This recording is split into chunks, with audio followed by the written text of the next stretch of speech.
Halo semuanya, nama saya Mifta Claria. Pada kesempatan kali ini saya akan membahas tentang pengaruh kelompok kepentingan dalam politik di Indonesia dengan fokus pada kasus reklamasi Teluk Jakarta tahun 2016.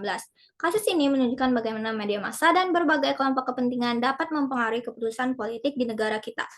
Mari kita mulai. Sebelum masuk ke dalam kasusnya, kita perlu tahu dulu apa latar belakang dari kasus ini? Reklamasi Teluk Jakarta adalah proyek pembangunan yang melibatkan reklamasi lahan di sepanjang pantai utara Jakarta yang bertujuan untuk menyediakan ruang baru untuk infrastruktur.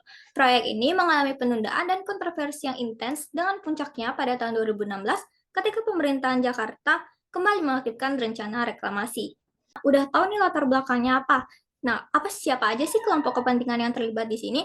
Ternyata ada berbagai kelompok kepentingan yang terlibat dalam proyek ini, seperti pengembangan properti yang mendukung reklamasi karena melihat potensi besar untuk keuntungan ekonomi, dan pemerintah daerah juga mendukung proyek ini karena meningkatkan pendapatan daerah yang menyediakan ruang baru untuk pembangunan. Namun, ada kelompok kepentingan yang tidak setuju dengan proyek ini, yaitu seperti aktivis lingkungan dan masyarakat nelayan yang menyoroti dampak negatif reklamasi ini terhadap ekosistem laut dan pesisir, dan juga jam kehilangan mata pencarian mereka nelayan karena perubahan lingkungan yang drastis. Kasus yang sebelumnya saya jelaskan, apa sih pengaruh dari media massa dalam kasus di sini? Yaitu media massa memainkan peran penting dalam membentuk opini publik dan mempengaruhi keputusan politik terkait proyek reklamasi ini. Berbagai kelompok kepentingan menggunakan media untuk menyuarakan pandangan mereka, baik melalui berita, opini, maupun kampanye.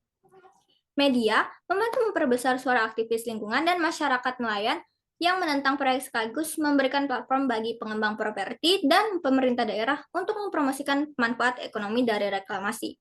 Peran kelompok kepentingan adalah saluran utama di mana warga negara dapat mengekspresikan pendapat mereka kepada para pembuat keputusan.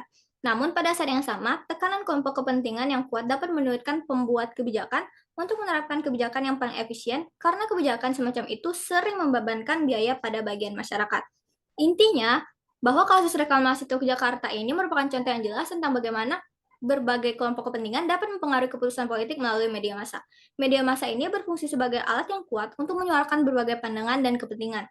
Pengembang properti dan pemerintah menggunakan media massa itu untuk mempromosikan manfaat ekonomi dan infrastruktur. Sedangkan aktivis lingkungan dan masyarakat nelayan memanfaatkan media untuk menyoroti dampak negatif lingkungan dan sosial yang ditimbulkan oleh proyek ini. Kontroversi yang timbul dari proyek reklamasi Teluk Jakarta ini menunjukkan bahwa keputusan politik di Indonesia itu seringkali merupakan hasil dari benturan berbagai kepentingan yang berbeda, yang semuanya berusaha mempengaruhi kebijakan melalui media.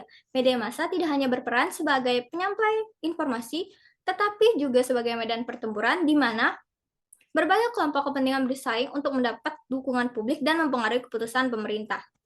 Kasus ini menekankan pentingnya media massa dalam proses politik dan bagaimana kelompok kepentingan dapat memanfaatkan media untuk mendukung agenda mereka.